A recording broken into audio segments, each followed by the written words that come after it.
So this is the inside of the GE radio. It's a GE 7-2885F, and this is an amazing radio. This is when they really knew how to make AM/FM radios. My guess is, I haven't checked out the date, but I think this is somewhere around early 80s, 81, 82, something like that.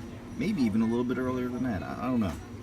But apparently it has two of the main problems with these radios. Is the first one is the battery door gets missing or breaks. That's the probably the most common fault with the radio. And then the second most common problem is this little this is your on-off switch. And apparently the on-off switch, they don't manufacture this anymore. But the good news is that I was able to take it apart. And it's kind of interesting how this works. Is if you pop these off here and here and all four of these and just disconnect, desolder this, pop this off, and this little circuit board comes out, and then it's got little contacts, and then underneath here there's a spring that pops down here, and then the contacts go between on and off, between hot and ground. So when you push down on it like this, push down, it pops off. Well, what happens, it looks like to me, is you're going to have two things. Is one, the spring can go bad. At least I would think so. In this case, the spring wasn't bad. What was the problem was that the contacts on there, the little slider that slides in between it, one of them just came a little too much to the I don't know how to describe this. I'm trying to describe this on camera. It extended a little bit too far, and so what I did is I took some 150 grit sandpaper, cleaned it up really good, used some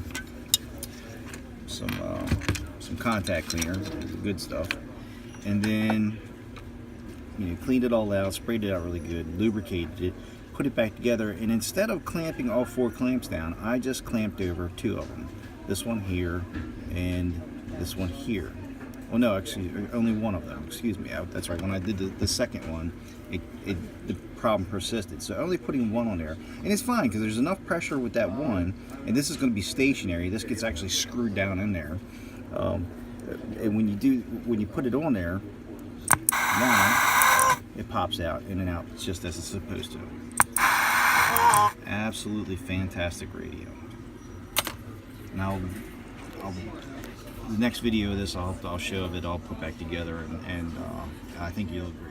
Alrighty, so as promised, here is the radio completely put back together. She is gorgeous, but as you can see, mid-shore weather for today. Some rain expected in the afternoon.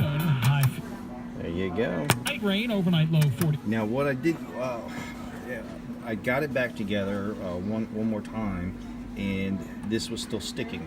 So what I finally wound up having to do was take it back apart again, and instead of putting just one hook over on the four prongs that hold that board back, I wound up taking it back off, putting two over, and that made this come back into alignment in the correct position.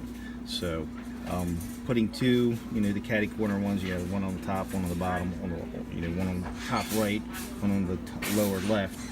Putting those two back together like that, and then of course cleaning it out, that allowed this to come back perfectly. One thing I also did notice is that when I did put it back together the first time, when I pushed this in and then I push it, it would still stick. It'd want to come off, but if I just pushed on the button, on the tuner here, boom, that would push it back just a hair enough that it would make it pop out. So there she is. It's a GE 7-288E or something like that. Beautiful radio.